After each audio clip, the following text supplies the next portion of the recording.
So Alan will tell us about major unresolved problems in AGN Jets and how we can maybe resolve them with ngEHT.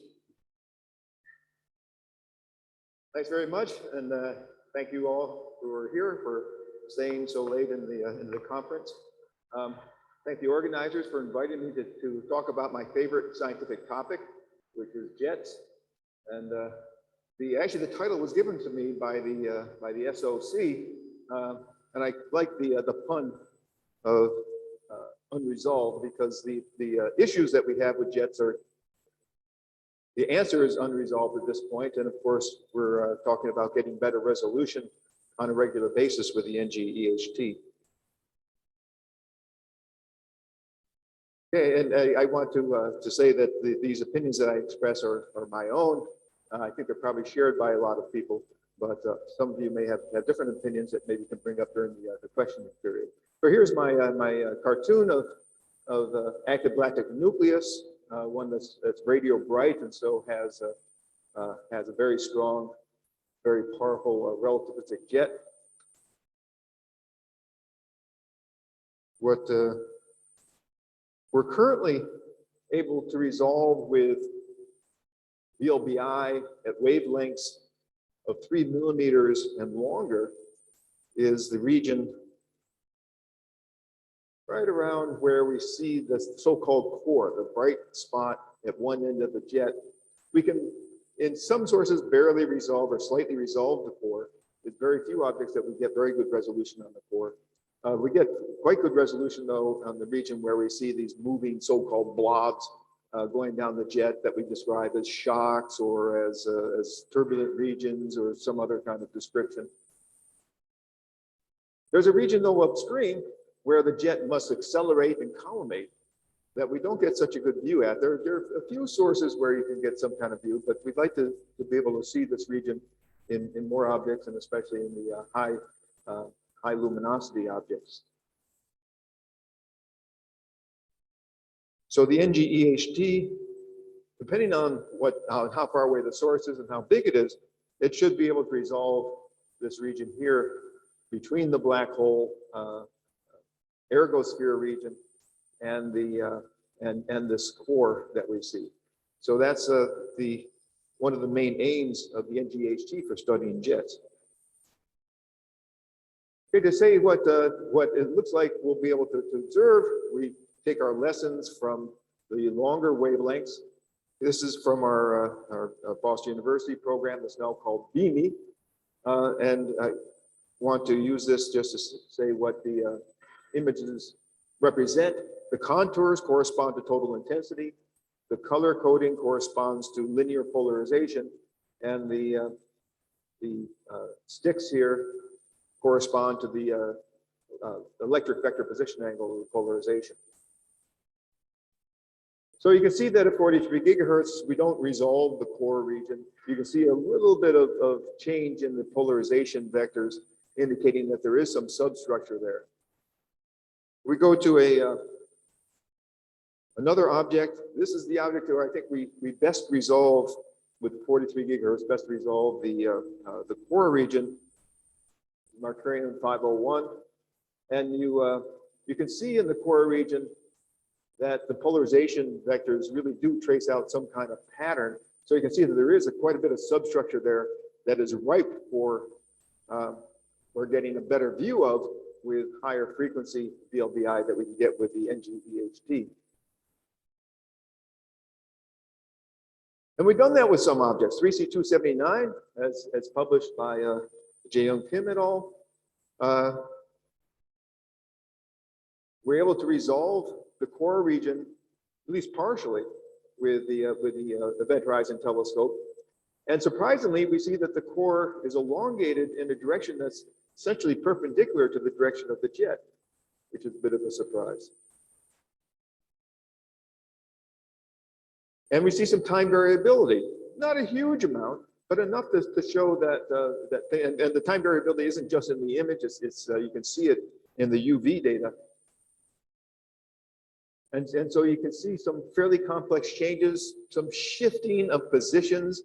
We're not quite able, because we don't have enough epochs, we're not quite able to follow where the motions are leading and so on, to see how systematic they are, etc. At least we see some shifting around of the different parts of the images a little bit. So that's a tantalizing preview of what we should be able to see with the ngEHT, when we can have, for selected sources, we can make some some movies over time periods of weeks or even months.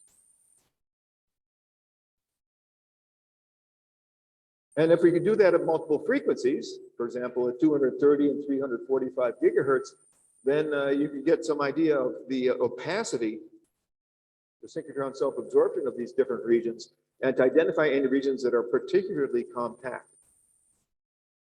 So having the multi-frequency capability will be extremely important. And the polarization structure will tell us a lot. Now, there is a preliminary polarization image of 3C279 that is being worked on by the EHT collaboration. I'm not allowed to show that because it's embargoed, it hasn't been published yet. I think it's not even in final form yet. But in any case, having looked at it, I can tell you that the polarization pattern, the position angle of the polarization changes as you go from one feature to another, and the degree of polarization also changes. So we see some interesting polarization structure that, as I'll discuss a little bit later, can inform us about the physics that's going on inside the jets. It ends up that these jets bend a lot. Although a lot of the apparent bending is caused by the jets coming almost right along our line of sight, so that a slight shift in direction of the jet appears to be much bigger in projection. Still, some of these are really, really startling. For example, here's OJ287, where back before about 2005 or so, the jet was going off in the southwest direction, and then suddenly in 2005, stuff started to get ejected more to the north, and so now when we look at it, we see it off to the northwest, so 90 degrees different. But it actually was more than 90 degrees different.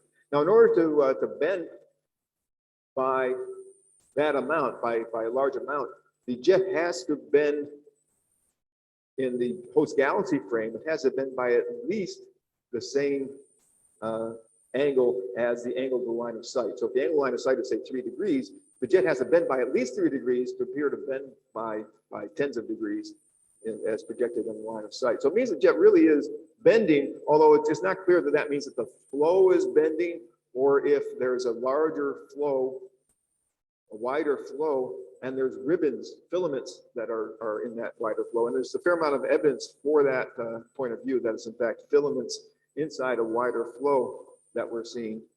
But in OJ287, it really appears more to be something that may be like precession, as has been proposed by Marshall Cohen and by Zilka Britza et al.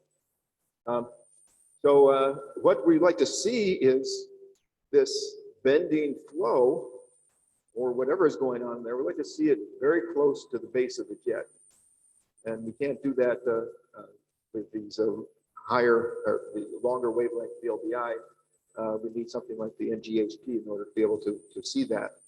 To monitor these objects and see what happens when they change direction. One of the closest radio loud active galactic nuclei that we have in the sky is Perseus A, NGC 1275, 3C84. And the thing that always worries me about this is that we're seeing it up close. And so this is probably, this messy stuff is probably what we would see if we could see any of these objects really close. The core is somewhere in here. We're not sure exactly where the black hole is in this mess. But we see here's over 4 different times with our 43 gigahertz program. And you see that they're in the core region here. See an extension here. So probably the core is somewhere around here. but you see it extending east-west. And then the flow kind of droops down to the south. There's also a region here that was drooping down to the south. So there's this kind of, looks to me kind of like something like candle wax. Just you know, the candle up here is producing wax, and then the wax goes off to the east-west direction, but then it droops down to the south somehow.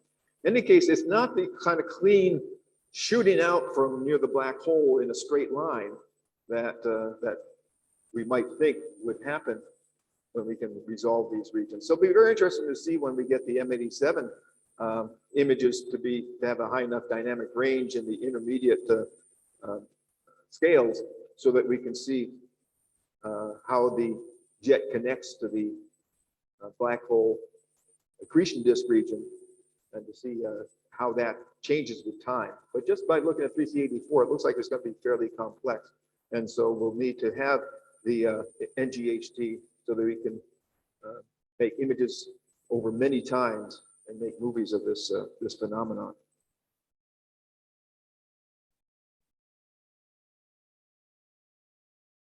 There's, in the X-ray binaries that have been observed, at least some of the X-ray binaries have been observed, there's a connection between the X-ray emission that you see in the accretion disk corona region and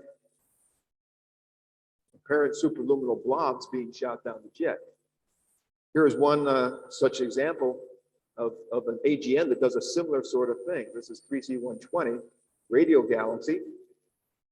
And you see the X-ray flux goes up and down. If you identify minima of the X-ray flux, where minima that are significant over a certain amount of time, and then compare that with times when we see a superluminal blob going down the jet, you find that by the time the superluminal blob, about 1 or 2 months after the X-ray flux drops, you see a superluminal blob moving down the core region of the jet at 43 gigahertz.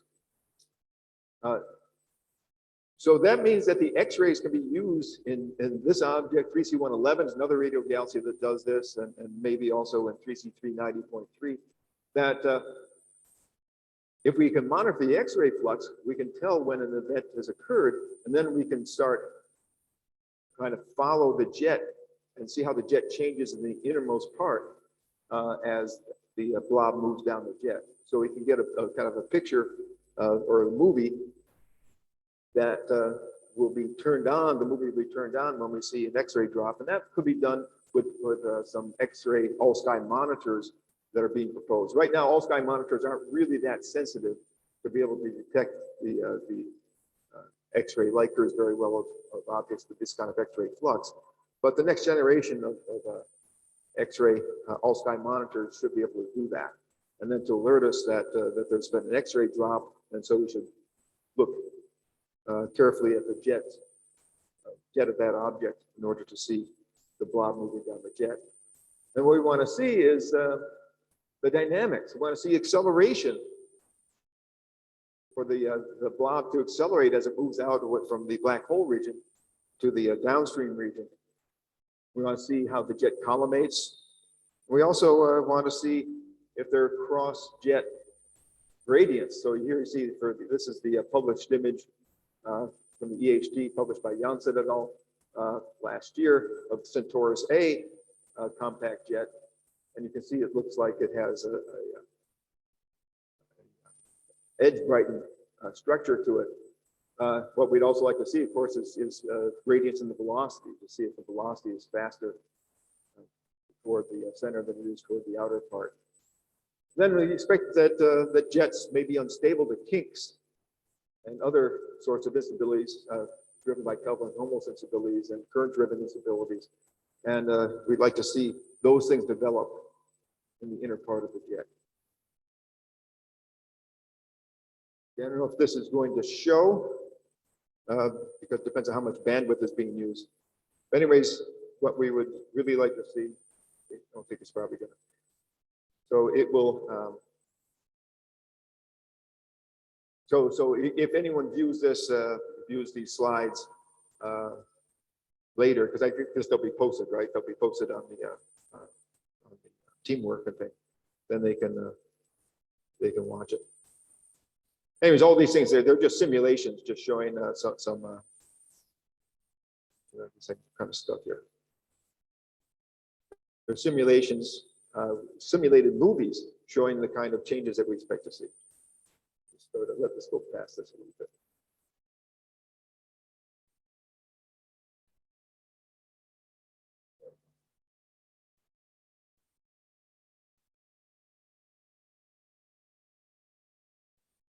Sorry, when I made that up, I didn't realize that the bandwidth of the internet here isn't really large enough when everybody's in the auditorium to be able to play these sorts of movies. Circular polarization is also another capability that that we should have within ngEHT. We were trying to, not we, I should move myself, but the EHT collaboration is working hard on doing circular polarization imaging of M87 and maybe some other sources. The potential of circular polarization imaging is when combined with linear polarization, you can, and also with careful theoretical modeling, you can determine potentially the positron to proton ratio, see how much antimatter is in the jet. This shows some simulations by Nick McDonald, where the left side is electron-proton plasma and the right side is an electron-positron plasma. The upper part is linear polarization and the bottom part is circular polarization. Circular polarization can be positive or negative. So that's why you have some dark areas as well as bright areas. So by comparing the pattern of the linear polarization relative to circular polarization and doing careful modeling, you can differentiate between jets that have a high positron fraction and those that have essentially no positrons. So that's an exciting thing that the ngEHT with higher sensitivity should be able to do for a number of objects.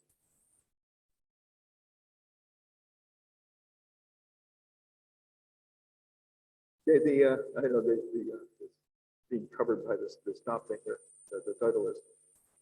So one of the things that we would very much like to do with jets is to find out where the high energy emission is coming from. Find out where the neutrinos might be coming from, if neutrinos indeed are coming from relativistic jets.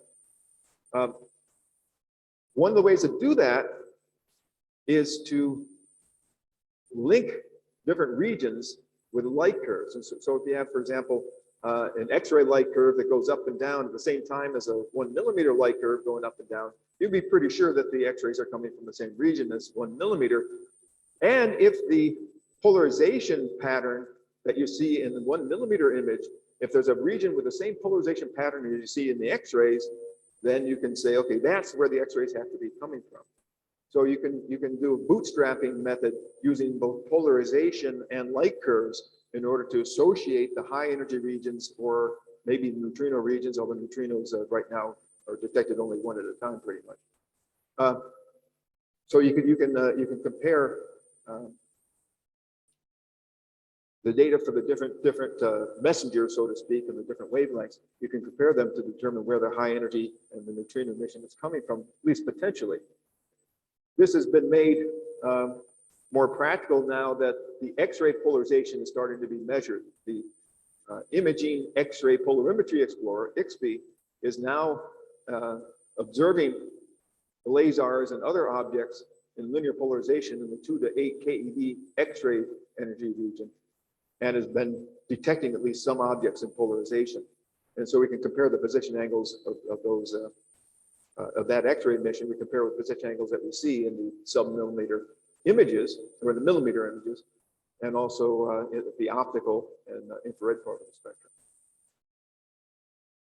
So that's something that is realizable in the near-term future, I think. Now, the dependence of the degree of polarization on wavelength determines the level of order of the magnetic field at the different wavelengths. And so we can test models in which the particle acceleration depends on the particle acceleration occurs only up front, for example, a shock front. And then after that, the particles diffuse away and can emit at lower frequencies because they're losing their energy, and so can only emit at the high frequencies very close to the shock front. And we can determine how the efficiency of particle acceleration relates to the magnetic field. Sorry, I used the word relate twice here, but determine how the efficiency of particle acceleration relates to the magnetic field. I changed it 3 times.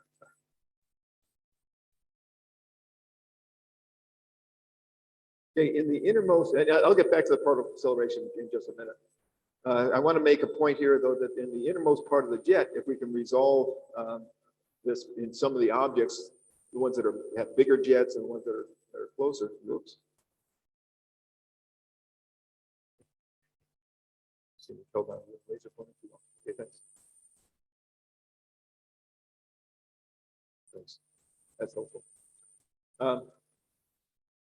If we can map the polarization pattern at multiple frequencies, so for example, at 86 gigahertz, 230 gigahertz, and 345 gigahertz, we can determine the Faraday rotation and how it changes with distance down the jet. Now, the Faraday rotation traces the magnetic field and times the particle density in both the external medium that's surrounding the jet and also of the material that's in the jet. And so that can give you quite a bit of information on how the density and magnetic field change. We expect them to decrease as you move from near the black hole on farther out.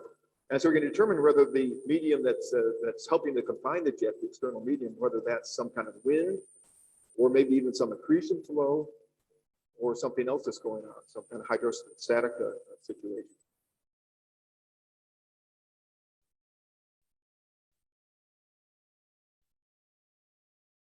Okay, so getting back to the multi-messenger idea, if we can compare the light curves that we see in the high energy emission, optical, X-ray, and gamma ray, and the neutrinos that are detected in some objects, if you can compare that with the light curves of what we see changing in the images, then we can pinpoint the location in the jet of where these things are occurring. And they can occur near the supermassive black hole, in the jet's acceleration zone, a little bit downstream of that, in a standing shock, which is what a lot of us think the core represents, in a moving knot, one of the blobs that's moving down, and some kind of kink in the jet that theorists say should develop, or magnetic reconnection regions where the magnetic field is in opposite directions, and when it comes together, it causes annihilation of magnetic field,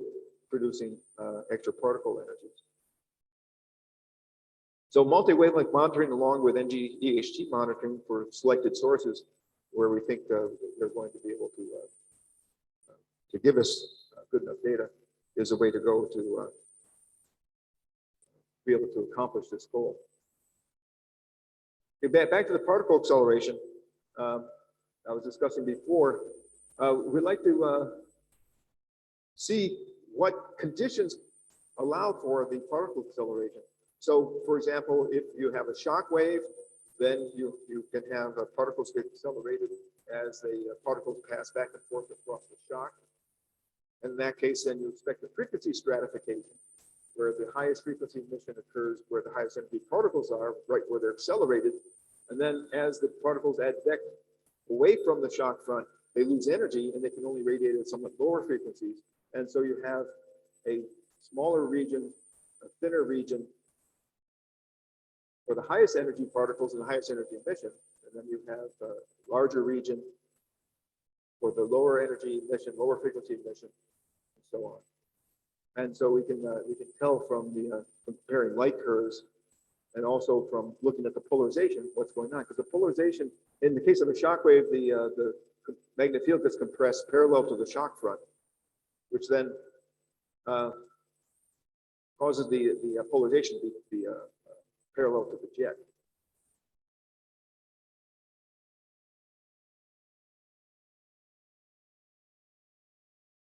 One of the great mysteries of active galactic nuclei is why only 5 to 10% of them have these powerful relativistic jets, whereas the rest of them have some possibility of having a jet, but it's certainly not really powerful. This is a Seyfert galaxy here on the right. And you can see that it kind of has a jet-like morphology, so it looks like it's probably a jet, but why doesn't it and other of its brothers and cousins, brothers, sisters, and cousins, why doesn't it have powerful relatively jet? And so the various ideas that have floated around, but none of them have really stuck very well. You can't appeal to the black hole spin because you can see in X-ray binary systems that the jet will go away for a while, and the X-ray binary system's black hole won't be changing the spin very suddenly. And so we know that the disappearance of a jet isn't really that related to the black hole spin, at least not in all accreting systems.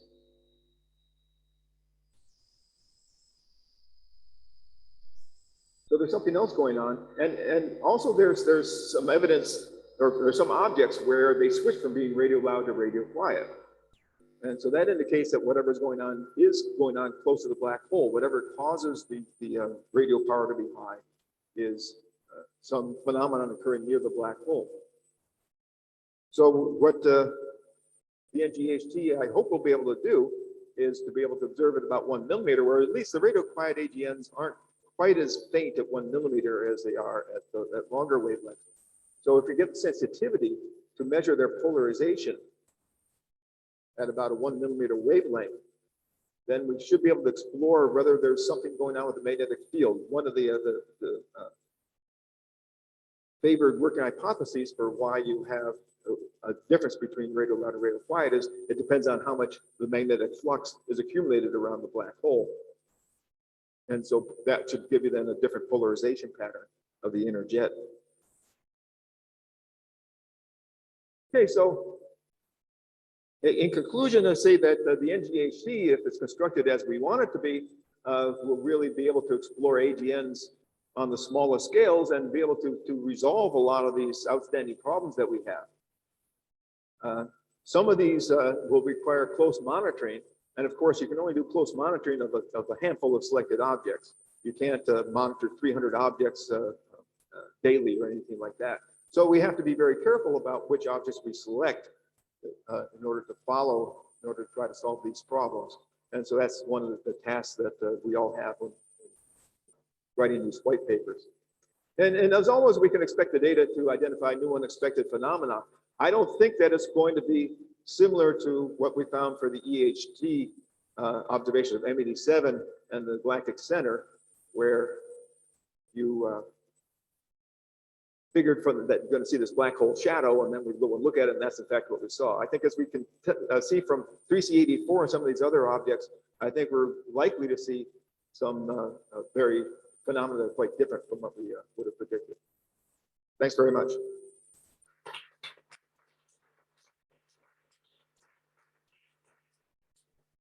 Question to Alan, please. Shep.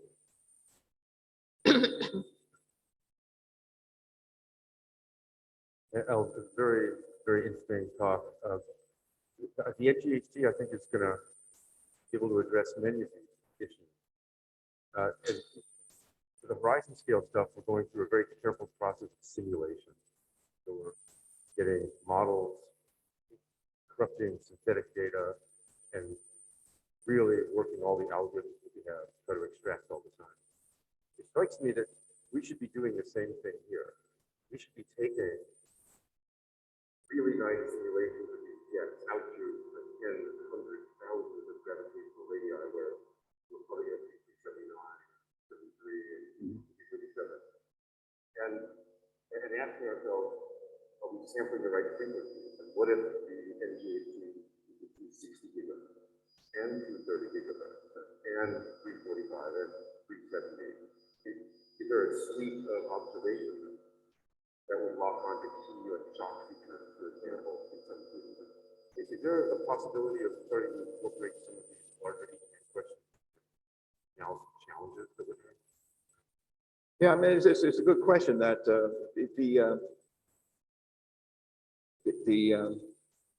MHD, relativistic MHD simulations produce jets out to a certain region.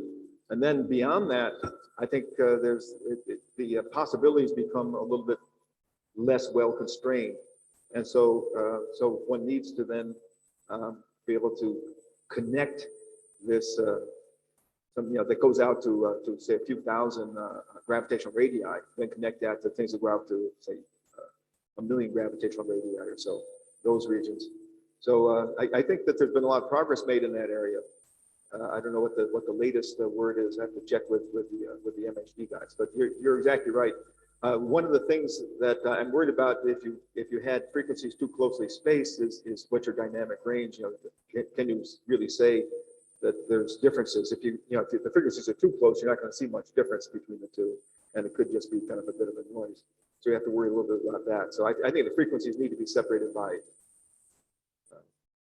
not like 230, 260, but probably more like 230, 300 or something like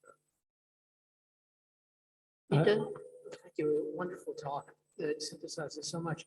I was wondering, at the ngEHT standards, if we have pushed the polarization methods as far as we can, as close in towards the black hole as we can, how constrained would we be in simulating further beyond the measurement towards the horizon? And how constrained are the magnetic field lines once you get past the observed ngEHT standard polarization measures? I don't know. Yeah, I think it's something that I think we need to explore both from the simulations as well as from actual data. It's a good question, but the answer is not. Questions? That sounds good.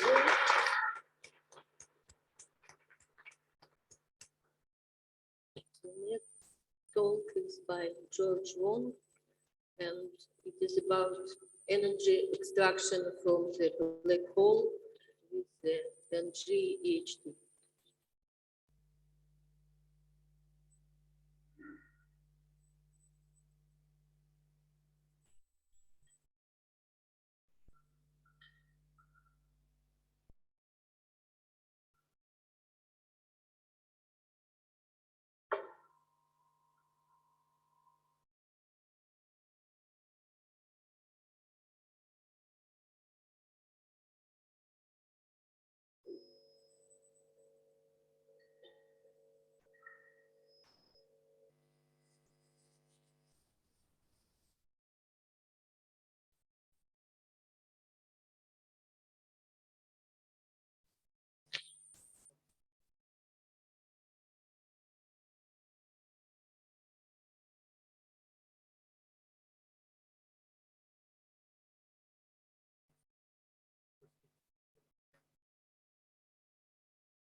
It's maybe in the interest of time, I'll just start talking and hope that it resolves. So I too was given perfect results though. Thanks. So I too was given my title by the organizing committee. And I think it's a really, really great title. I also think this session is really great because my talk really follows Alan's talk very, very well. And before we get started, I just want to thank everyone for the opportunity to talk about this black hole energy extraction process and testing it, because this is one of the things that I think is really the most exciting science that can be done from a theory observation perspective over the next decade or so. So as a brief outline, I'll give a 2-slide observational motivation for what I'll be talking about with relativistic jets. But everyone has heard over these past 3 days, or maybe a week, a lot of talks about relativistic jets and so on. There's a lot of interesting physics there. From that, I'll go into this Blandford-Denied mechanism, which is perhaps an explanation for why we have relativistic jets, or at least why we have some relativistic jets. And in connection with my explanation of the Beasley mechanism, I'll talk about some of the early and more recent validations of the numerical simulations. And then I'll move on to some perspective measurement techniques, some of which may be achievable by the ngEHT, some of which probably are not achievable, at least not in the first stage. But I think that it's important to have all of these different techniques in our minds as we move forward developing next generation of technology. And then I'll kind of end with, depending on your perspective, either a pessimistic statement or an encouraging statement, because I think that there's a lot of work still to be done to address this question. Okay, so this is slide one of two for my observational motivation. Relativistic jets are ubiquitous in the universe. We see them over a wide range of frequencies. We see them all over the universe. We see them at various different sizes. I've chosen some examples here, but the examples are not particularly important. And in fact, I want to focus on one example in particular, so the jet coming out of M87. And so what do we learn by observing this M87 jet? Well, two things that I want to point out. So first, the first thing is that the jet is incredibly powerful and very incredibly long-lived. So you can see in these left two panels this bright beam of emission that's coming out. It's incredibly long, and so even if it's traveling at the speed of light, it must whatever's powering the jet, whatever's providing all this energy, must be capable of providing this energy over thousands or millions of years. You can go in and you can estimate how much power is associated with all these little blobs in the jet and so on from thermodynamic arguments or what have you, and you find that there is an incredible amount of energy. It's encapsulated in this jet. So, I think I did the calculation once. It's something like taking the entire Earth, turning it into TNT and blowing it up once every second. That's the amount of energy that you get in the jet. And again, you have to be able to sustain this as an engine for thousands or millions of years at the very least. So that's thing number one. Thing number two is that the jet appears to be coming from somewhere. In fact, it appears to be coming from the center of the galaxy. We know this for a variety of reasons, but in effect, if you look at these jet structures from very large distances and you track them all the way down, you go up and up in frequency, for example, or you change frequency, whatever, you see that as you continue to zoom in, you get closer and closer to the center of the M87 galaxy. And as we know, in 2017, we took observations of this. We published these ngEHT published images of what we believe to be a black hole. So evidently, the jet appears to be coming from a black hole. And it turns out that this is really fortuitous, because it turns out that there's a way that we can solve the questions raised by the left-hand part of this slide, solve the questions raised by the incredibly powerful and long-lived nature by connecting jets to black holes. So what do I mean by this? We now have to go into some theoretical background. But the basic idea is that you can extract energy from spinning black holes. So the first component of this. Okay. So the first component of this story is that if you have a black hole that's spinning and you look at the equations of general relativity, what you find is that the spinning of the black hole actually drags space-time as the black hole spins. And so to make this kind of more concrete, what I mean is that if you take a particle from infinity with zero angular momentum, it's not moving, and you just drop it toward the black hole, and you follow its trajectory, it'll start to be pulled in the same sense that the black hole spins. And this is not only true for particles, it's true for everything. So it's true for matter and for fields. And so way back 50 years ago, almost like more than 50 years ago, Penrose and Floyd showed that it's in fact possible to arrange matter in a particular configuration and drop this matter into the region of space-time near the black hole that's spinning and actually extract energy out of the black hole. So some of the matter that you dropped in falls into the black hole and some of it gets ejected out. And so in this process, you are kind of slowing down the spin of the black hole, and you're translating that black hole spin energy into some kinetic energy. You can extend the Penrose process, the Penrose mechanism, by not only considering particles, but considering fields, magnetic fields. So let's consider now, in general, an accretion system with a whole bunch of highly magnetized plasma. So if you have a disk accretion system with a whole bunch of highly magnetized plasma, what you will find is that the conductivity of the plasma is incredibly high. And so you remember your introductory E&M courses, you have no electric field inside of a conductor, and if you want to move particles in this highly conducting plasma, if you want to move particles opposite magnetic field lines, you can't do this. This requires an eddy current. This is our Henry theorem. And so what this means is that as the plasma accretes onto the black hole, it pulls magnetic field lines down with it. And so now let's connect this back to this Penrose process, this frame dragging process. And what you'll find is that the magnetic field lines are pulled down to the hole, and because the plasma is rotating with the hole, the plasma is being dragged, magnetic field lines are being dragged, you'll end up winding magnetic field lines around the spin axis of the hole, or the spin axis of the system. And if you, again, go back and think to your first E&M course, this produces a point of flux. So evidently, you can turn the spin energy of the black hole directly into an electromagnetic point of flux. So this is what Blanford and Zanayev found with some relatively simple analytic theory back in 1977.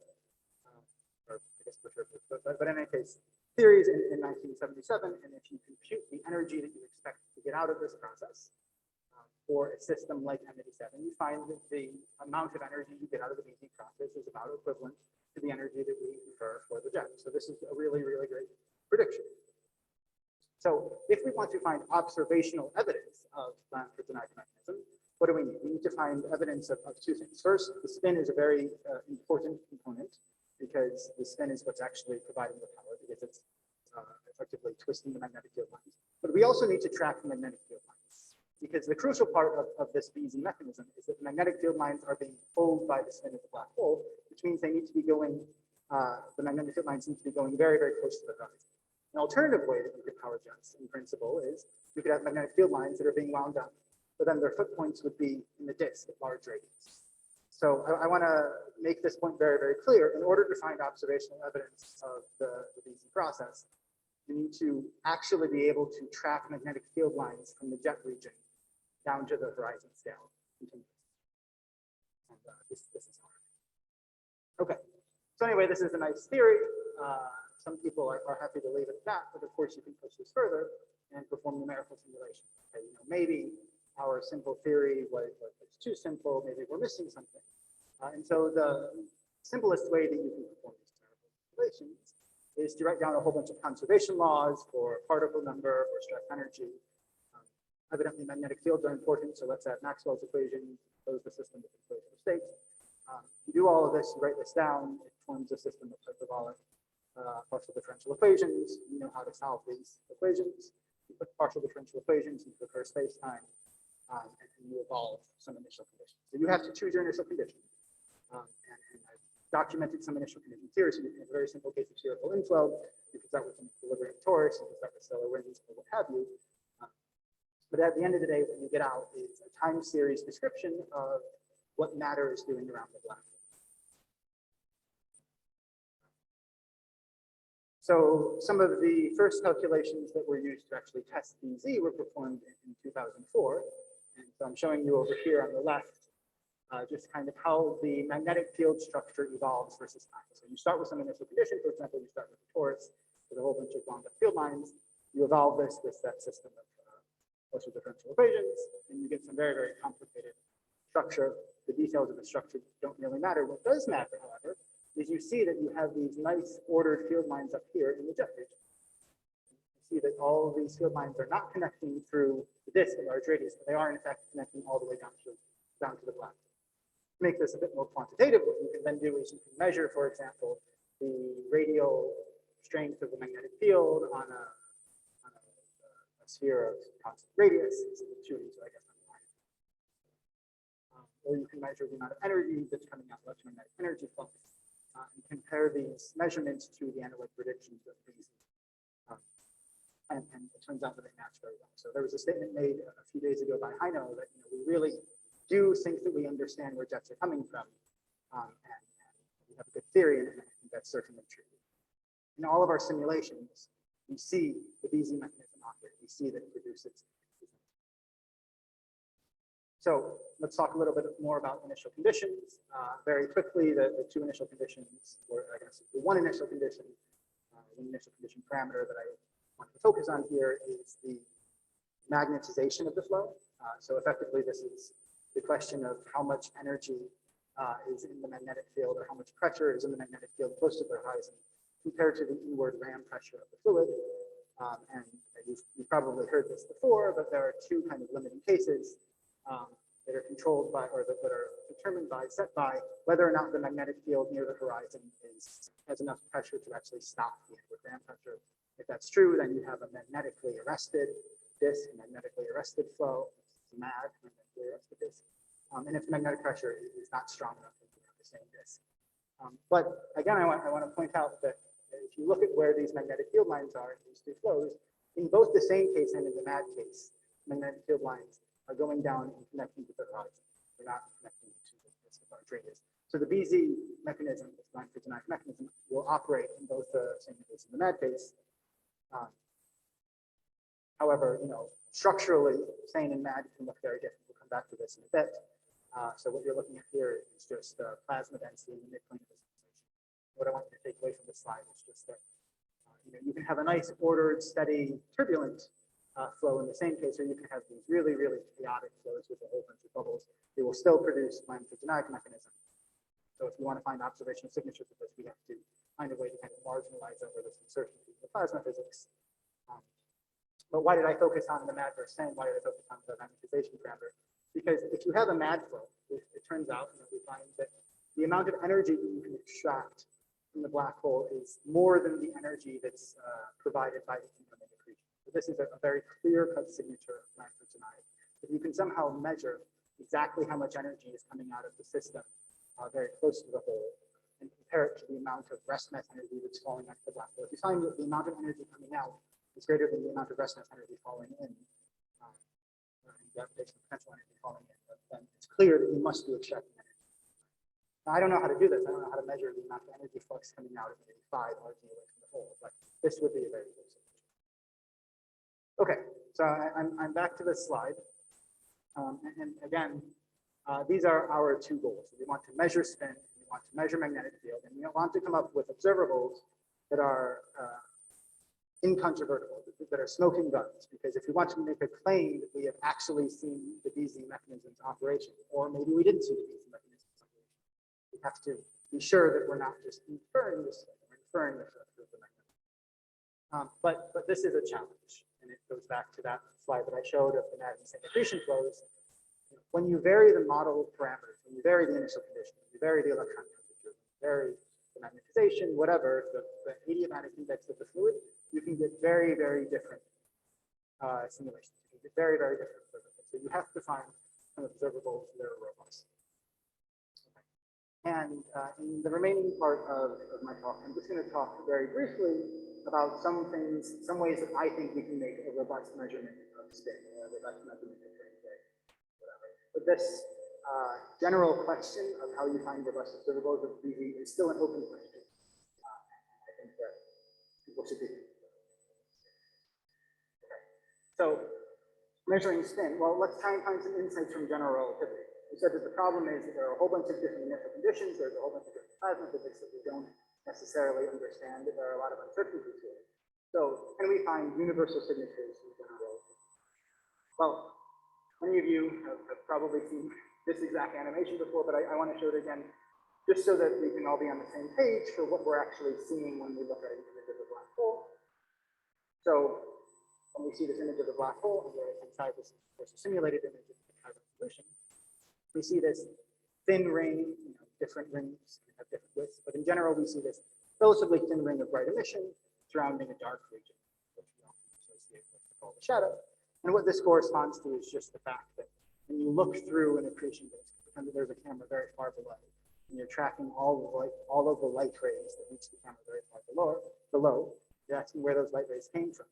You track them back through space, and because it's a black hole, because of the gravitational influence and effects on the trajectories of light, the geodesics, you find is that there are some geodesics, there are some light rays that hit your camera that ultimately originate from the black hole of that horizon, and some of which don't. And so all of these different light rays will pick up emission as they pass through the disk. But the light rays that kind of are just on the boundary, or very close to the boundary between these red and blue regions, will end up going around the hole many times. And so they have a lot of time to accrue intensity as they're passing through the region of space close to the black hole a lot. And so that's what kind of determines the location of this bright train. But it turns out that if you change the spin of the black hole, and you're supposed to have an animation for this, but something got messed up, so I'm sorry. If you change the spin of the black hole, the set of light rays that fall onto the black hole changes. I don't know how easy it is to see this. So sorry if it's challenging. But the two important differences here are that now the set of light rays that fall onto the hole are no longer centered around the hole. So there's an offset. And in fact, I'm only showing you a two-dimensional or one-dimensional slice across the image here, but there's a full two-dimensional image, three-dimensional space of 2.6. And so the shape of this ring changes. It becomes squished and it goes off-center. So this is a signature that's determined entirely by general relativity, and it's determined by the spin of the hole. So as you spin up the hole, the ring location changes. And this is therefore a way that in principle you can somehow measure the shape of the photon ring. This kind of asymptotic limit between the GLEX that fall onto the hole and the ones that don't. Then you can exactly measure the spin of the black hole without having to worry about what the plasma physics is doing. And so over here, I'm just showing a kind of schematic diagram of this. As you increase the spin of the hole, you go from a nice circle that's centered to a kind of squished thing that is off to the right. You can make this in terms of what's the radius. The details of these plots don't matter. But it turns out that you can actually try and measure and infer this photon ring shape by going to long baselines, for example, or by doing model fitting that we sort of call Avery talked about before. So this is in principle one way that we can try and measure.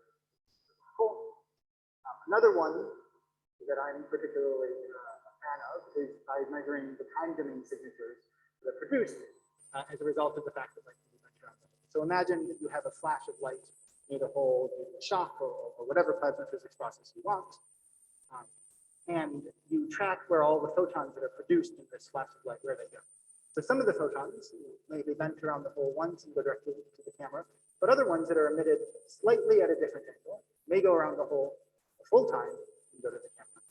And so if you add up the time delays, or if you add up the contributions from all these photons that make 0 turns around the hole, 1 turn, or 2 turns, or so on and so on and so on, what you will find is an echoing signature in your light curve. And so you'll find this echoing signature in the light curve. And in fact, as you increase the spin of the black hole, what you'll find is that this echoing signature kind of changes. So black holes that are spinning very quickly may have very rapid echoes, and black holes that are not spinning very quickly have slower echoes. And it turns out that you can decompose the so-called spectrum of echoes for every single different black hole spin. So, so what you're looking at over here, again, is just a typical black hole movie, black hole image, black hole movie. And so you can ask, okay, what is the kind of echo period along this particular part of the image? So up here, there's very rapid echoing. Down here, there's very dim and slower echoing at intermediate locations, so positions along the ring. There's kind of an intermediate echoing. So over here, I'll just show the echoing very quickly as we change the spin of the black hole. What we're seeing is that the echo spectrum changes entirely for the spins. And then you can also sweep through information on the echoing period also changes. So every single time you go to a different inclination or a different magnitude of spin, you will see a different echo spectrum. So if we can somehow measure the echo spectrum of a black hole through a movie, then that would also provide another way to infer directly the spin of the black hole and information that we're looking for the black hole. Of course, that was a very simplistic model, what I showed over here. But maybe you say, okay, what if you actually have a plasma physics, simulation of plasma physics where everything is very complicated? You can do the exact same thing. So in this, I've replaced my fluid model, still made some assumptions. But the point is, in the total light curve, you can't really see any interesting signatures. When I break up this image into those 4 quadrants again, and plot the light curve, you still see this periodic echoing. If you measure the echo period for these 4 different quadrants, you get different echo periods, and you can infer the spin from this curve. So again, this is something that I think is in principle possible because it doesn't require a lot of spatial resolution. You just have to break to the image into 4 different quadrants. But It does require some temporal resolution. It does require algorithm development. Okay, I've given some potential ways to measure spin. That's the orange box instead of a green box. Often, however, we still lack a robust tested method for inferring the full B-field structure. So we've heard about, for example, measuring the beta-2 coefficients or so on, but it turns out that if you try and break model degeneracies there, it's incredibly challenging. We don't know how to do this. I'm gonna table that question for now and come back to it on my last slide. But if we can't measure the magnetic field structure all the way down to the horizon, maybe we can instead measure evidence of frame dragging. So here I've just borrowed a slide from ngEHT showing that if you have a high resolution movie, you can sometimes see, at least in the extreme cases where the flow is headed in a different direction compared to some of the black hole, you can actually see the trajectories of plasma turn around. So if we could somehow see evidence of this would be a clear signature of frame dragging. Maybe we don't know then that the magnetic fields are being pulled, but it's strong evidence. So if you measure spin and we see that there's frame dragging, we could certainly infer and be much more confident that the frame dragging will also influence the magnetic field structure. Another way that we could in principle see evidence of frame dragging is by looking at the interface between the accretion disk and the jet. So if the motion of matter in the jet is controlled by the spin of the black hole, which is again this prediction of tonight, more or less, then if the spin of the black hole is, for example, much faster than the spin or the angular velocity of the inflowing matter, shear layer develops. You see the Kelvin-Helmholtz rules that develop between those two layers, like the experiment that's just outside of those doors. And so if you could somehow actually see what this boundary layer, what the shear layer looks like in trapped plasma, see evidence of Kelvin-Helmholtz roles, that would be other pretty strong evidence for frame dragging, which again is a piece of the puzzle. So this is another question. Can we actually observe this entrenchment? Can we observe these instabilities developing and matter being torqued from the disk into the jet? Okay. So I said I would come back to the magnetic field question, and I'm going to do that now with this recap slide. What's next slide? So again, as far as I know, there is no clear way to actually measure. We don't know how to measure the structure of magnetic field lines, how to connect magnetic field lines from the jet region all the way down to the near horizon region. And this is an absolutely crucial part of answering or finding definitive evidence for the Blanford-Denied process, because the Blanford-Denied process requires that we have a spin of the hole, and it requires that we have magnetic fields that have been caused by the spin of the hole. So I've shown you a few methods that will allow us to infer properties like spin. But we have to think about what's next. So we have to find the robustness of these spin measurement methods. So what happens if you have an entirely different feeding? I certainly believe that all the time domain methods will fail. I certainly know that the time domain methods will still be true, but whether or not it's measurable is we need to test that. You notice I didn't talk about polarization signatures at all. So there are polarization signatures before. But also from the observational perspective, we need to test if all of these signatures that I showed here or other signatures that other people can come up with, whether they're actually compatible with the array configuration. And just overall, we need to improve prospects for four-dimensional time plus two-dimensional black hole topography. Somehow taking a movie, polarization, high resolution, whatever, and actually inverting that into the structure of the magnetic field, the structure of the plasma.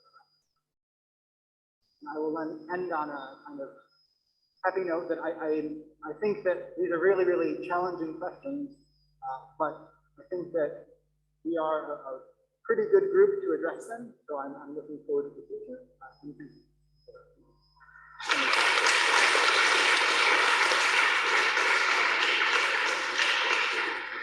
Question.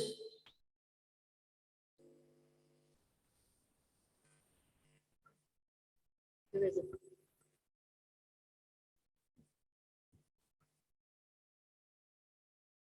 Hi, thanks for the talk. I was just wondering for fellow wind-fed models, how much investigation has been done in terms of whether we still see the what's the outflow power from that?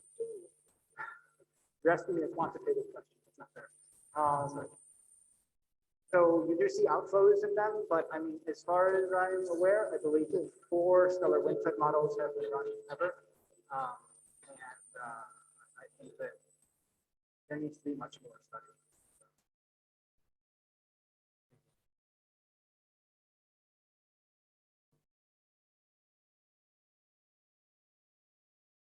Hi, George. Thanks for a wonderful talk. So in the first simulation you showed by Hotaka has done something I've seen in very few places and manages to have a self-consistent field line diagram over time, which is, to my understanding, tough.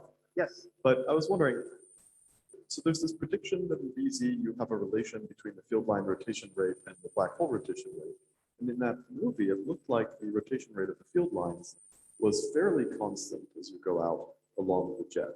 So I was wondering, do you think this is realistic? Do you think that we could be measuring field line rotation rates farther from the accretion disk, where it's potentially easier at lower wave, or sorry, longer wavelengths? Or can we just make broader inferences about field line rotation than I guess we normally restrict ourselves to when talking about a big grant? It seemed relatively constant. So what do you think? Yeah, so I believe that what I'm about to say will respond to your question, but shake your head no if it's not. So, you know, the VC model makes concrete predictions for the field line rotation rate effectively everywhere. But the VC model is a force-free model. So it in particular is making predictions about the field line rotation rate in the relatively force-free region of the jet. And I think that being able to track that, even if we don't go all the way down to the horizon, I think that building confidence that the field line rotation rate agrees with this analytic model from like 20 RG to 10 RG would also be very useful. And I completely agree with you, that is significantly easier. More questions? Yeah, Eva.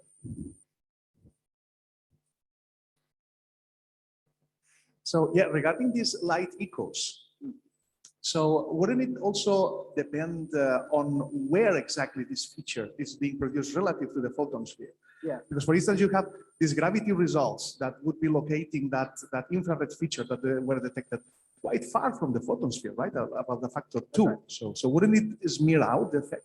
Yeah, so there are, the response to that is a two-part answer. The first part is, yes, if your emission is being produced maybe 10 RG away, it does produce the signature, but it's much harder to learn anything about it because it is highly dependent on the emission. However, if the emission is produced within 10-ish, certainly within 8 or 6 RG, then what you actually want to do is you want to measure the autocorrelation. So you want to measure the period of the echoes. And then no matter where the emission source is, it will still echo with the same rate because the period or the length of the echo is determined by the trajectories of bound photon orbits, which don't care about where the plasma is. So the idea would be to measure over a very long period of time kind of the average autocorrelation time of the signal in different parts. And this does not care about the source location. Again, assuming that the source location is close enough that you're going to excite orbits in these photon orbits.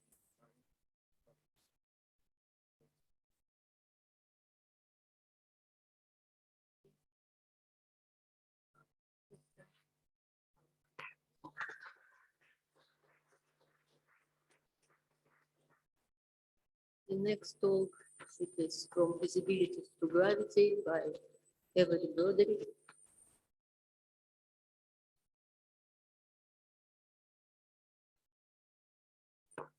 All right, thank you. Thank you, Svetlana. And before I get started, I want to take this opportunity as the last science talk of this amazing conference. Call out the contributions from Michael Johnson, José, of the entire LOC. And I want to just note that for me, this is the first international in-person conference that I've been to since we all sequestered and holed up in our homes 2 years ago. It could not have been a more beautiful venue, more exciting science, and a more generous set of hosts. So I want to thank all of you who have made this possible. Absolutely incredible.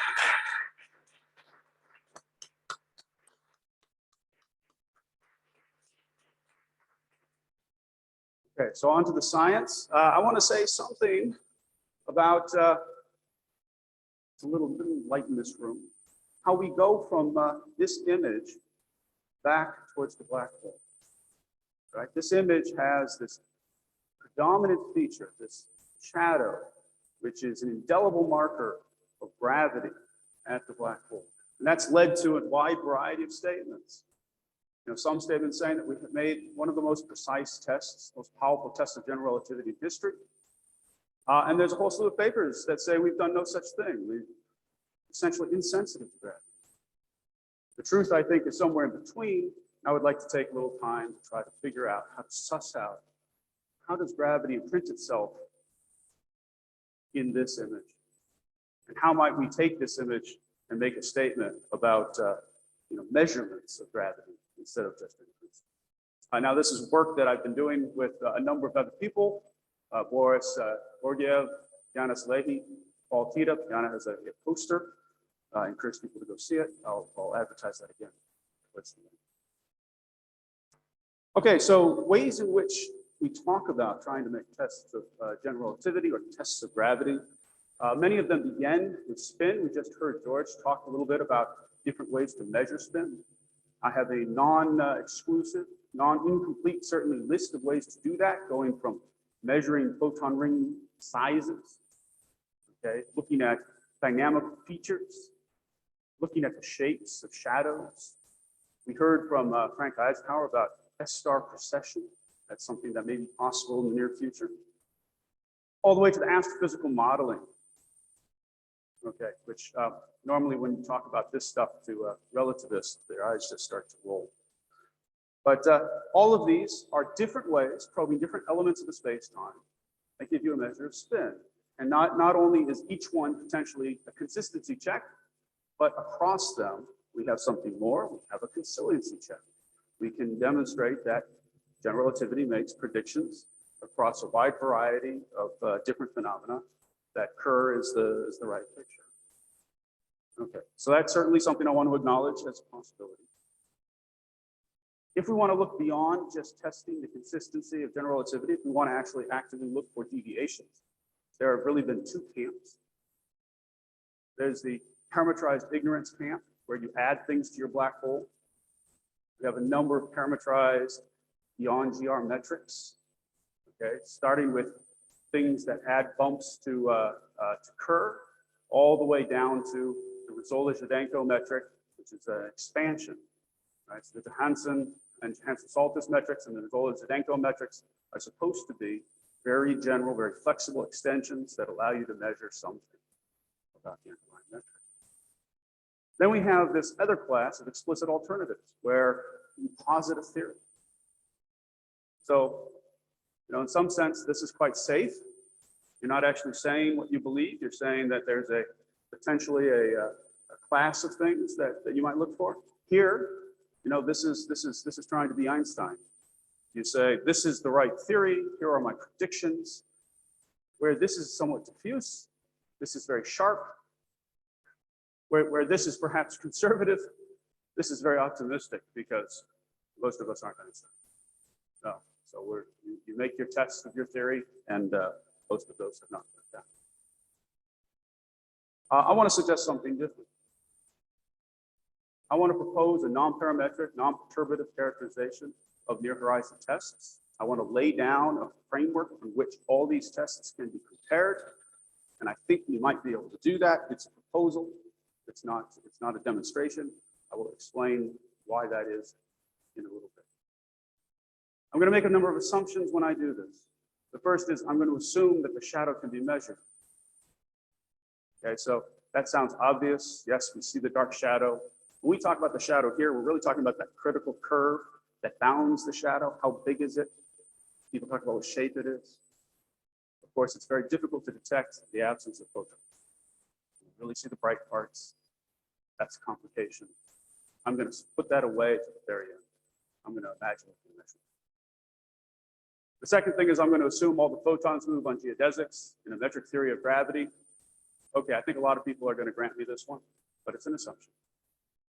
And I'm going to assume, just for simplicity, that we're talking about spherical spacetime, spherically symmetric spacetime.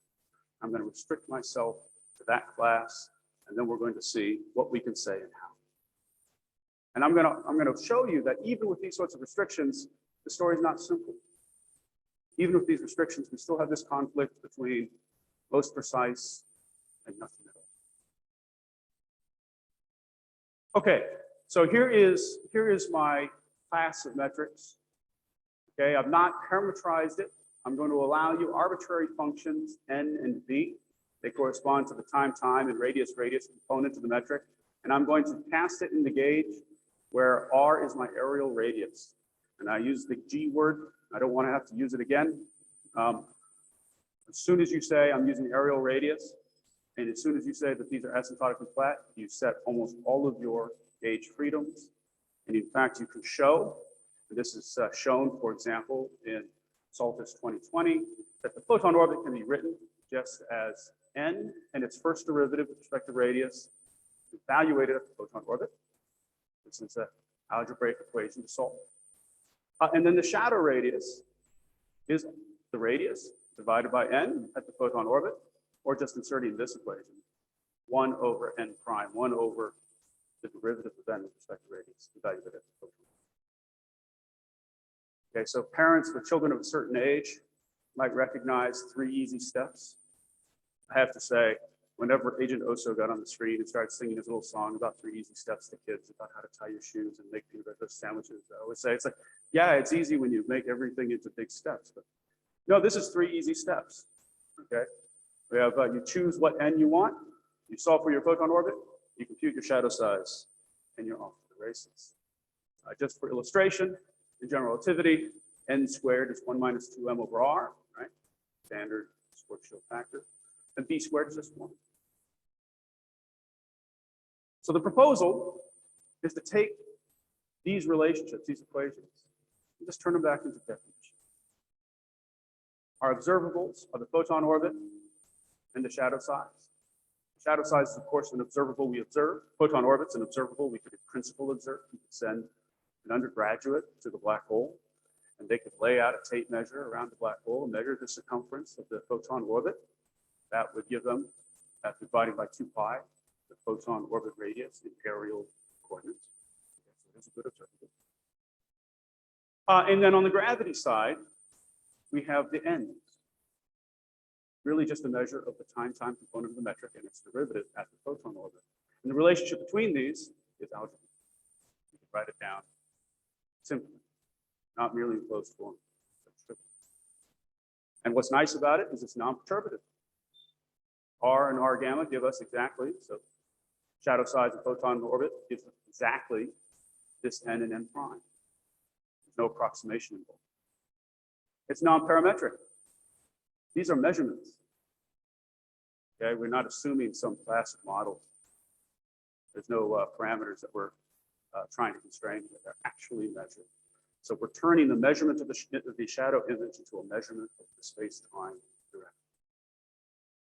And already there's immediate non-perturbative implications just from having seen a shadow. We know immediately that because there's a shadow, this shadow radius is non-zero and in fact positive. That means that this thing, this n prime at the photon orbit has to be greater than 0. We also know that because the shadow is associated with the unstable trajectories at the photon orbit itself has to be at positive radius. Plugging that in over here, you get that n has to be greater than 0. So as I like to point out, we've already ruled out 3/4 of our phase space. Eliminated everything past 0 in this direction, everything past 0 in that direction, in a plot of n versus n prime, a plot of effectively GTT. Now there's GR, okay, and what the ngEHT has measured is a band in this direction. And I think this illustrates that dichotomy or the apparent contradiction that I mentioned at the beginning, most precise and nothing at all. In this dimension, it's most precise. In this dimension, it's nothing at all.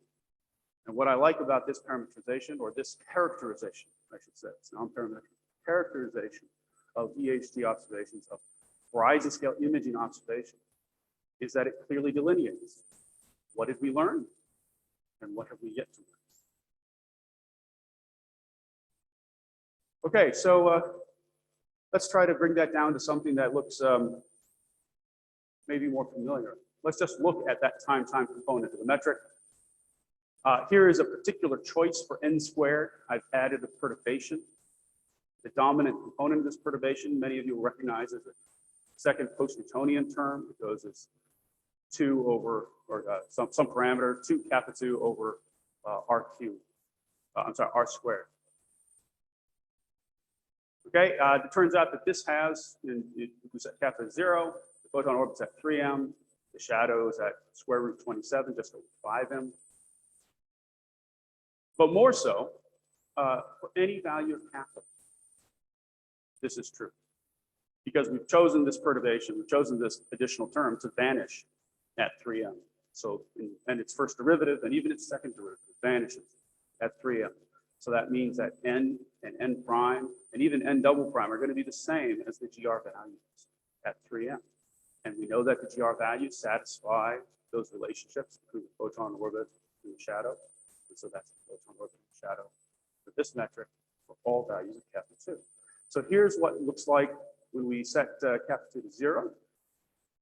Set it to a positive value. At some point, we stop having a horizon. The horizon is where these curves cross the 0 line. Maybe we go the other direction. Doesn't look too different, but I said all that. Every one of these curves eventually comes back up.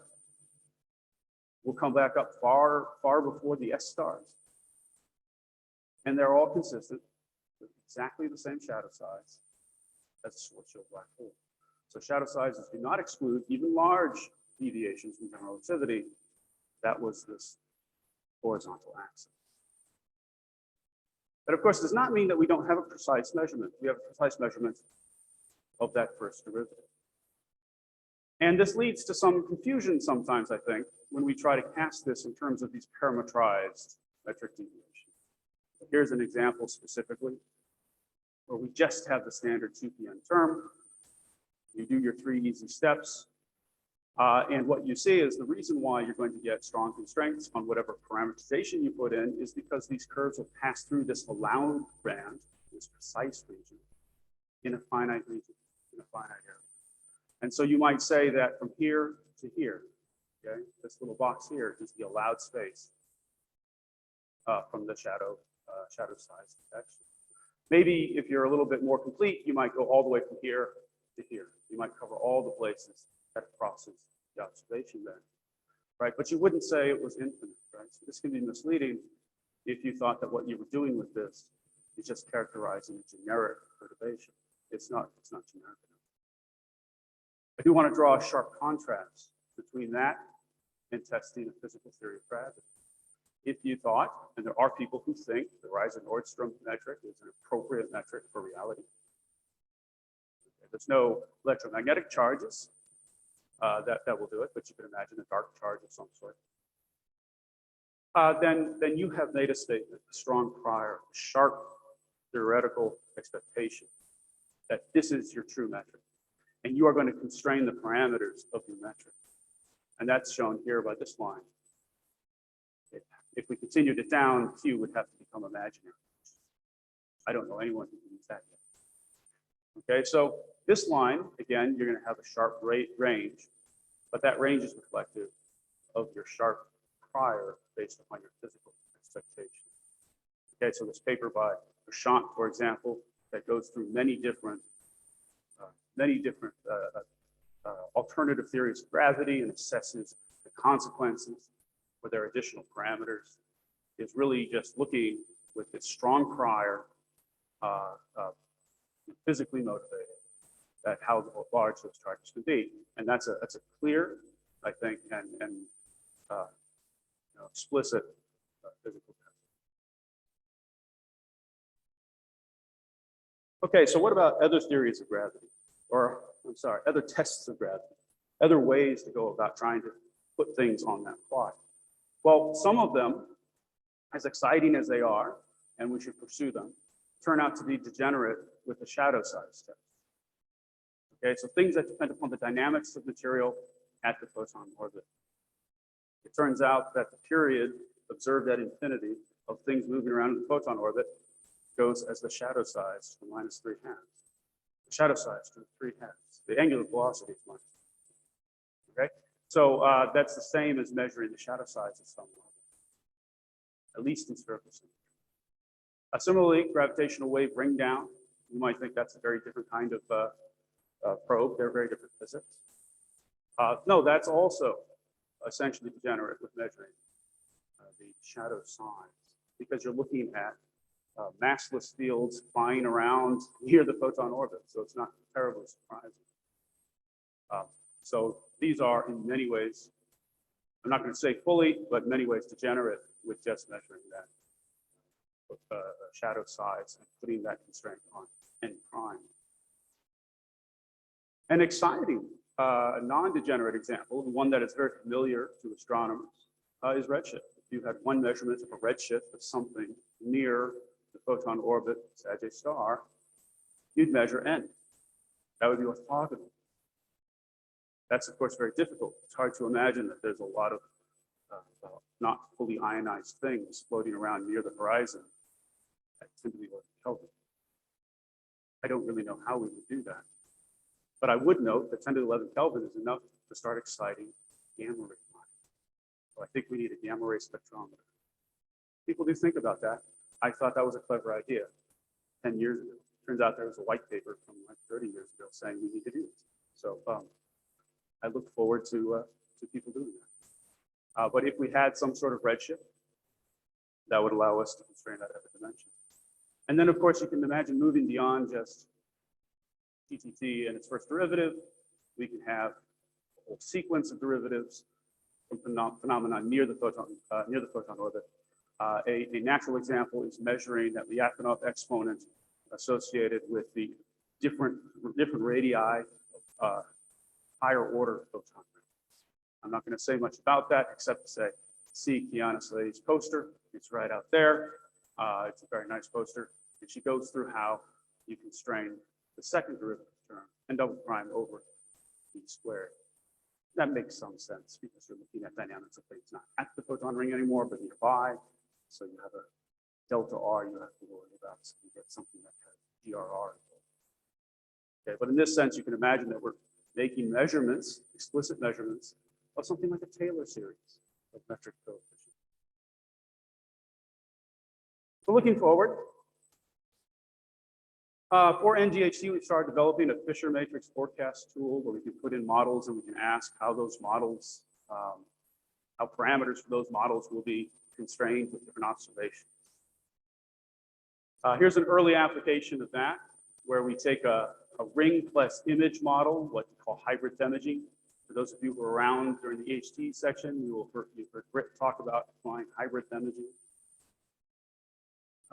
Here's just a joint posterior plot showing error on the diameter of the ring component and error on the width. And you can see that for EHT 2017 type observations, we really cannot constrain at all the width. The diameter, we can get maybe plus or minus a microarc second or so.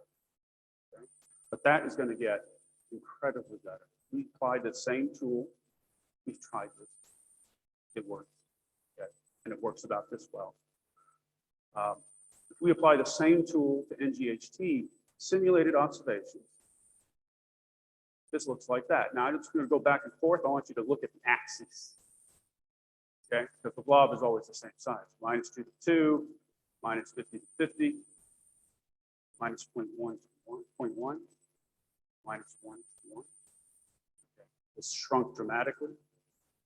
At 345, where we're losing a lot of long baselines, we get the worst result. But 345 plus 230 gives us this tiny little blob in the center. That means that our ability to measure the edge of the shadow is going to be dependent almost entirely on our ability to deal with the systematics associated with mapping the low order photon rings to the edge of the shadow region.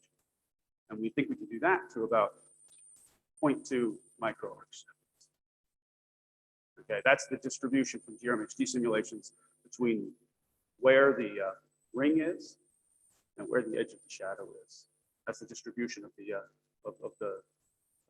width of the distribution. Okay, so it's 0.2 microarc seconds on something like 0.5. So you add a half microarc second shift, and you're good to within 0.2 microarc seconds. That means I'm looking forward to maybe making a plot like this. At least perhaps we get the green line, ngEHT. This is what 0.2 microarcsecond precision shadow size measurement buys you. Passes, of course, right through the general relativity point because I'm sure that's correct. Let's check. Here's that, incredibly optimistic redshift measurement, maybe a gamma ray line. Maybe we look at some sort of evolving light curve. I think we need really creative and exciting ideas. And now that it's clear that measuring some sort of redshift is really going to be important, I think we can find a way. And then I would like to populate this kind of panel with all kinds of lines for different theories, just like the Reisner-Nordstrom. You take all of these different theories and this becomes the comparison. I go to my colleagues at the Perimeter Institute, some of whom are very creative, and I say, you have a new metric. You tell me your GTT, you tell me your first derivative, you can compute that. I don't need you to trace rays in space-times. I don't need you to make geometry simulations in your new metric. Okay? Just give me those two things, and we're going to put you on this plot. And we're going to see where you pass. Okay? And so my proposal is that this becomes maybe the framework in which we start characterizing those tests of gravity, one where we are making direct measurements of gravitational quantity.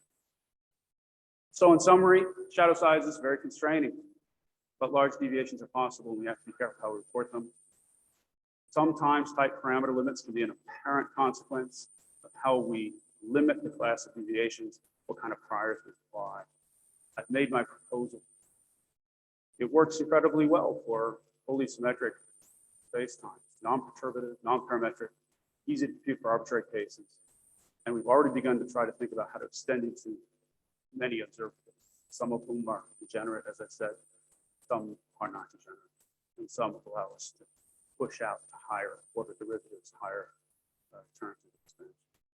The big complication, I'm sure somebody's already asking, if that's great for spherically symmetric spacetimes, how do you do this for arbitrary axisymmetric spacetimes? How do you add spin? That's the next thing to do. That's not super obvious. If people have really good ideas, I want to hear them. But I think that this points away towards measuring direct quantities about the space-time of our shadow. Thank you.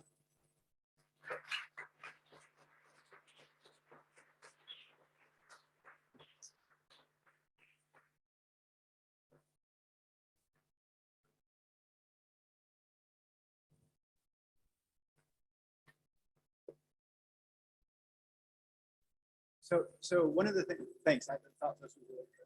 So one of the things that's implicit in this plot is that you're actually able to measure the shadow size. And so you gave this figure of 0.2. That was calibrated for GR.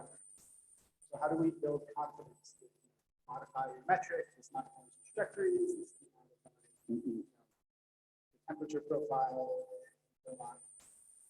and then it might be significantly harder, or maybe it isn't. But how do we? Right. This is a fantastic question. Okay. So let me begin by saying I don't have a clear answer. Okay, I've always been a little unnerved about going from the peak of the bright emission to the edge of the shadow. However, there are two paths that I can easily imagine.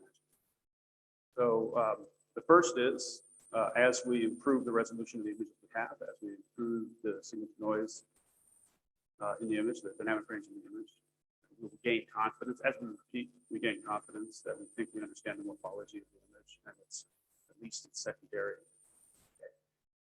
That allows us to get some idea of whether or not we think it's in the regime of general relativity or totally different. And then maybe you feel comfortable applying the geometry better. Okay, the second thing is what Diana's been working on, looking at how the high order photon ring radius performs. Okay?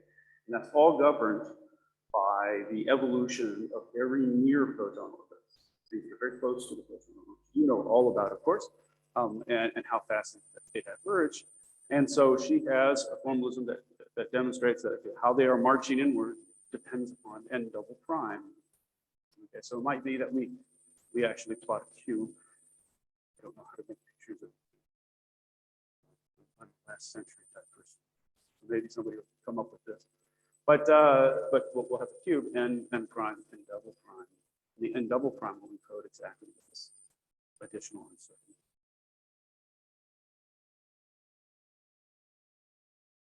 Yeah, thank you very much for the nice talk. I was wondering, how can we make this plot in the first place? We're using the analysis for spherical symmetric space-time.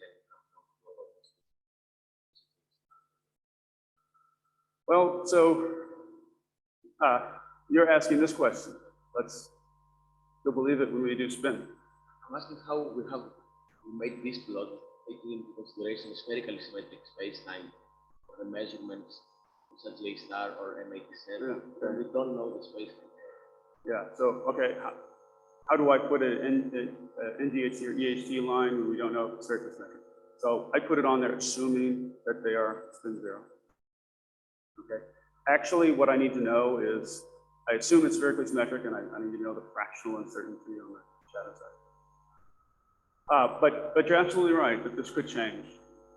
But even with as strong a statement as it's spherically symmetric, I think it's interesting, a little shocking, that we have no traction in this direction. Okay, and so that kind of tempers a little bit how precise a statement we make, and yet we know we're making precision measurements. And so this helps delineate what we really don't know. Now, what does it look like when we are able to add axis symmetry violations of spherical symmetry? That's something that we're going to have to find. Hi, great talk. So I know that people usually go to axis symmetry from spherical symmetry as the first next jump, but there's another route to take that for some reason I never see people explore, which is torsion. Like suppose you have a gravity theory that has torsion. The EHT can observe polarization. So you'd be able to disentangle torsion from curvature by looking at radial deviations in geodesics versus how polarization changes as a result of torsion. And I think that could be another avenue to explore as well. Absolutely, absolutely. I'm not suggesting that this is exclusive. Absolutely, there are many things that we can cook up. I guess what I want to do is I want to separate off the astrophysical elements, the parametric elements, from the actual measurements of gravity. If there's a way to include something like that in a non-parametric, non-perturbative way, right? I mean, this is the problem. We're all at the horizon. Everything's not the greatest tool in our toolkit is not very effective. So I'm happy to talk about those sorts of things. But I agree. Polarization is a great untapped resource.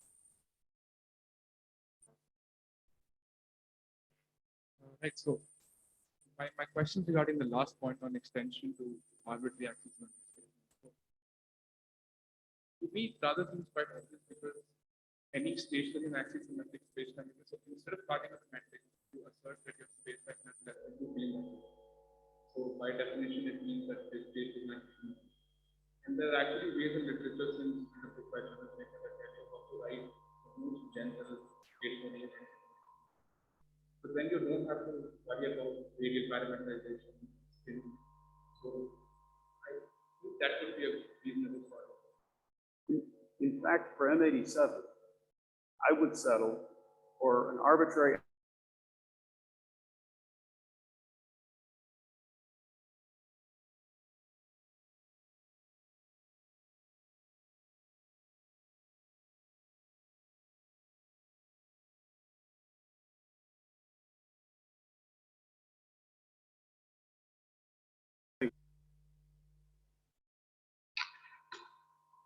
Thank you.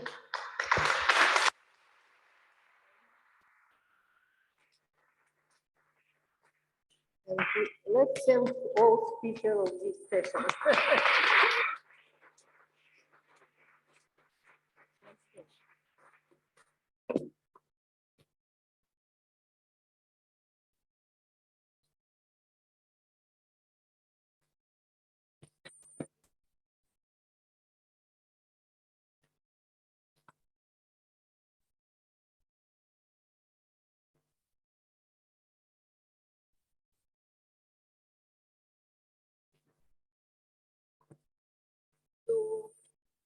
Now we have the next generation Event Horizon Telescope project, Parting Souls and Future Activities by Shep Doeleman.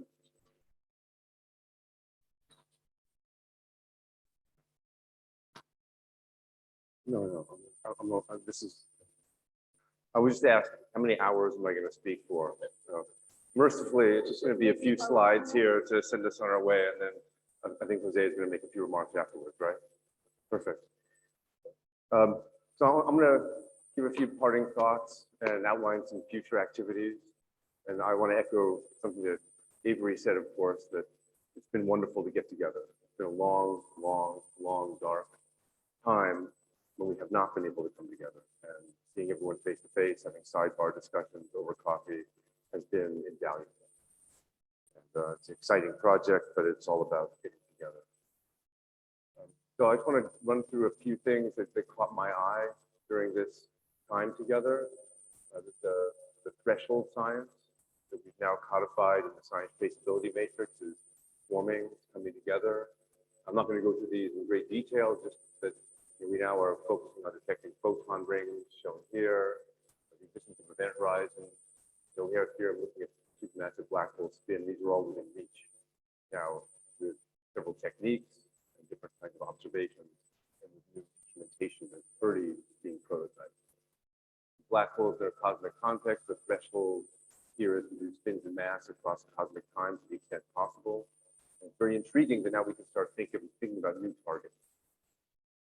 People have always asked over the last 10 years or so, like, why do you only have two sources? My rejoinder has always been, if I had to choose only two sources to be trapped on a desert island with, Sagittarius star and M87 would be those sources.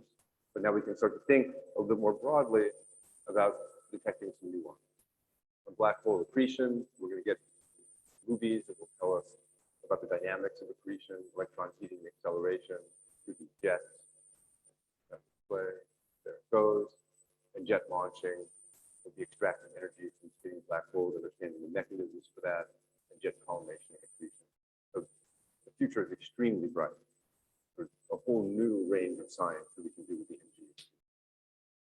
Now, at the same time, what was really exciting for a number of people here were the new directions in technical explorations that are going to allow us to make these measurements with science. On the frequency side, we had wonderful discussions about what the receiver suite will be. Do we need 86 gigahertz? We're trending towards yes, but there's still some more to do on that. And there'll be a workshop that I'll say a few words about in a moment.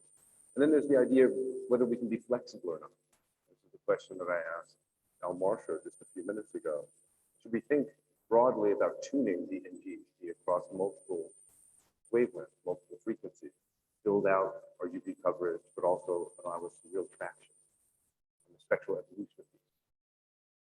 On the back end, reporters and correlation, well, all I dare say here is that we're going to 256 gigabits per second. And that's really a visionary next step. It's not terribly hard to do when you track some of the industry trends that we're latching our cart to. But then nonetheless, this is going to be a big data project. Whereas the EHT is giving us 10 petabytes maybe, probably less than that right now. We're going to be going to hundreds of petabytes. And that presents some real challenges and real opportunities. Potentially going to the cloud is going to mitigate some of those. On telescopes, we're talking about repurposing dishes, the dimmer dishes, maybe some other ones. There's some very intriguing possibilities that are emerging there. And then new designs will allow us to make bespoke receptors for the ngEHT that we can put in various locations that are designed specifically for the ngEHT application. And then there are innovations.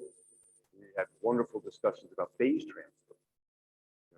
From Maria and Richard, we had some wonderful discussions about extending the long coherence time by using 86 gigahertz, creating a telescope we can operate in even marginal weather conditions for 230. Phase calibration, we want to inject tones so we can immediately calibrate the band path, calibrate between sidebands and between polarizations. This will make our life immensely easier when we go to detect these sources using the ngEHT. And on polarization, I have this idea that we will go to all of the telescopes and toss these quarter wave plates. For those of you who don't know what those are, receivers are typically dual linear orthogonal receptors. They have a vertical and a horizontal. We like to record circular polarization in DLBI because that means that as an alt-as mount rotates with the sky, it doesn't matter because we're looking at the circular polarization. But that introduces loss. And so if we can toss those away, we'll gain in sensitivity, and there are ways that we can think about doing that. Yvonne has kind of pioneered this effort, and I think that can be applied for the NGH. And then algorithms. I want to stress that the algorithms are part of the instrument. With the EHT, it was very easy. Let me rewind that. I didn't actually just say that. With the EHT, we knew how to build the instrument. We matched all of the new electronics to the ALMA bandwidth, and to the ALMA polarization, and to the ALMA setup. And that was how we built out the electronics. And then we went to existing sites. We need $1 billion worth of infrastructure to make the EHT. But now that we're thinking about building a new instrument, with new telescopes around the globe, we need to think broadly about where those go, how we engineer the instrument, and how we extract the science is part of the figure of merit. We can't get away from the fact that the algorithms are part of the design process itself. Multi-wavelength imaging is going to be absolutely critical. We heard about that from Andy Shale and others. Dynamic imaging, how we reconstruct video from the ngEHT measurements is going to be of utmost importance. And then we have talked about hybrid imaging. We just heard about imaging from Avery, how to extract the photon ring using chromatic and achromatic differences between some of the key features that we're locking onto. The photon ring itself is achromatic, but this jet structure that we hope to study along the lines that Marscher described, but also down to the horizon scale level, that evolves spectrally. And we can use that to tease apart these two very distinct parts of what we're trying to image. Multi-messenger observations, shown here in this figure, are going to be part and parcel of what we do. So how do we interoperate with our panchromatic cousins and with the new facilities that are coming online? And then I want to call everyone's attention to the analysis challenges here. So, Frank Roloffs, Lindy Blackburn, and their collaborators have created these wonderful analysis challenges, and there's new challenges coming out all the time. So please go to this website, get onto the next challenge, and test your algorithm on the latest synthetic data that's coming out. On sighting, there are many facets here. This is one of the most dynamic areas here. We heard about a number of different new sites. Kilimanjaro is shown here, but we heard about Namibia, Yama, many others. So a number of different groups are joining the effort. And it's extremely exciting to see all the different geographic locations that are emerging locally, and will help them centrally to build up their capacity. So where are we going to put these dishes? We're looking at geometry. We heard from Dom and others about that, but there are real world constraints. Where is there existing infrastructure? In sites that are absolutely critical from a geographical standpoint, how can we turn a greenfield site into an operational observatory for the ngEHT? And there are also cost considerations. So you can see here, as we add many, many different sites, and we graph different figures of merit on these axes, you get clouds of different configurations that get better as you add more sites. But you can also get some configurations where you don't need 10 sites, for example, to do well, but you can do as well with 7 or 8. So we need to also minimize the cost as we approach this. That's going to be very, very important from, of course, a funding agency point of view. How we do this, the cultural aspect has to be baked in from the beginning. We do not want to make mistakes of the past as we start placing our new ngEHT dishes in potentially sensitive locations. This is a great opportunity, though, because it allows us to integrate different ways of knowing, different local cosmology, different customs, different traditions, different educational opportunities, and how we approach reaching out to new communities. And then on the optimization, there are many, many figures of merit that we're trying to. So next up, white papers. I would encourage everybody, I'm going to channel my inner Michael Johnson and my inner José Gómez. Everyone, please take note of this new special issue of Galaxies. And the deadline is July 29, is that correct? Yeah, July 29. It's an opportunity for everyone to contribute to this fundamental issue. You will want to look back 10 years from now and see your paper in this special issue, because this is the one that's going to start everything off. And the timeline, I'm just put a couple of markers here. This is the timeline we showed at the very beginning of the conference.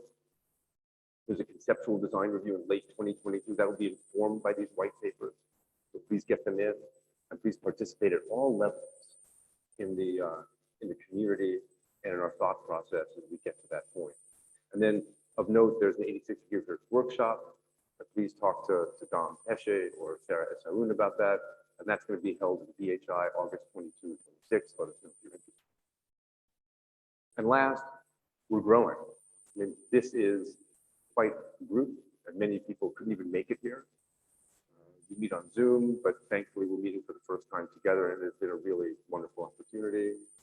So engage at all levels, white papers, please continue to integrate with the science working groups. And just a final word about collaboration. We heard some really interesting talks from the history, philosophy, and culture working groups. And it's important that these are baked in from the very, very beginning. They will define our community. And we heard some general ideas about how to do that and how we want to treat each other. The structure of the collaboration is still forming, but you'll be hearing more about this soon. It has to accommodate phases, design to construction to operation. It has to do with, I'm about being chased off. A few more minutes. Okay. A few more. You have to accommodate all these different structures, and there are lessons learned from the EHT. Many of you here in the room belong to the EHT, and you took part in the meeting of the EHT 2 days prior to this one. And there was some navel gazing, there was some introspection, and there was some open and interesting discussions. And there are lessons to be learned from the Event Horizon Telescope. And we want to expand on what's good about the Event Horizon Telescope and embrace some very good best practices so that we don't make any mistakes in the past. So stay tuned, and we'll be hearing more about that. And now, of course, the thank yous. I want to thank our hosts, José Gómez, and the entire LOC here. So another round of applause for them.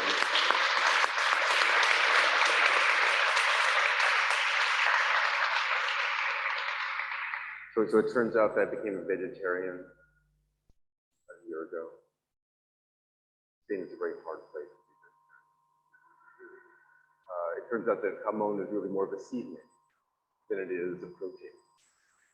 But we have managed, and it has been wonderful, and we've had some fantastic meals, great camaraderie, and a real pleasure to work with all of you.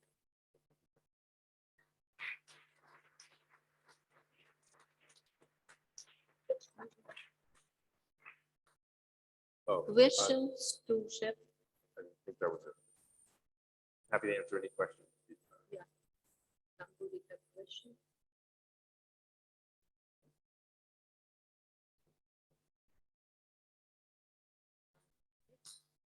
You have our host, Luis Gómez, who will give some final words. Last some farewell. So first of all, thank you very much, Shep, for the summary. I think it was great. And I just want to thank everybody for coming here. I think it has been really, yeah, that kind of a lovely slide. But anyway, the slides are basically just the conference picture, and just thank you for coming here. It was, I think that this was a nice, experiment of putting together the EHT and ngEHT meetings back to back. I think it has been really extremely successful. I was so glad seeing people, talking to each other on the coffee breaks and discussing science and discussing how to move forward. I think it has been very, very successful in that sense. And that's to say that we are honored for having been able to organize these two meetings back to back, and just thank you.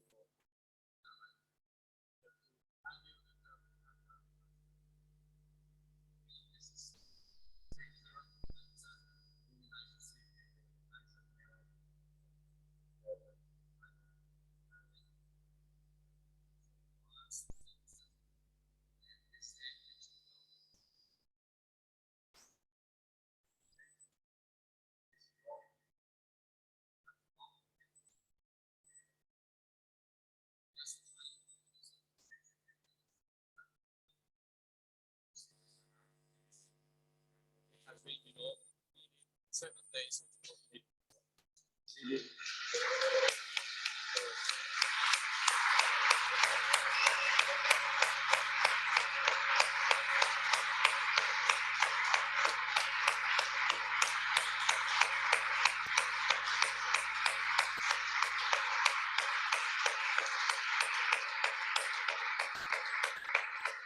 And that's all. Thank you. And I think Avery actually has some announcements.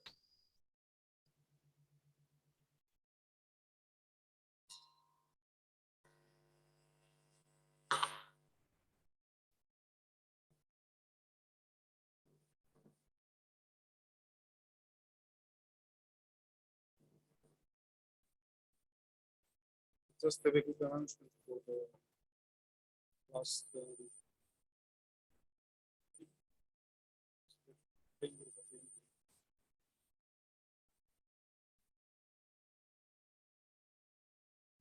which is the visit to the Philippines.